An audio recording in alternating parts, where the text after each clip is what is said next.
آئیے آج کی اہم خبروں پر ایک نظر ڈالتے ہیں۔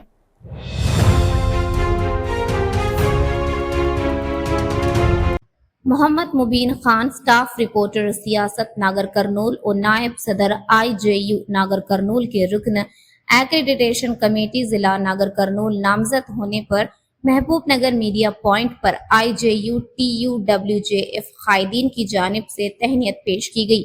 اس موقع پر محمد عبدالمجیب سٹاف رپورٹر روزنامہ Siasat Mahbubnagar, Mohammed Abdul Ahad Siddiqui staff reporter Freedom Press English daily, Mulla Shahabuddin staff reporter روزنامہ Etemaad, Mohammed Jafar staff reporter 4TV، Mohammed Taqi Hussain Taqi editor T9 news network, Mohammed Abdul Rahim staff reporter Munsif TV، Mohammed Meraj MNT news و دیگر موجود تھے۔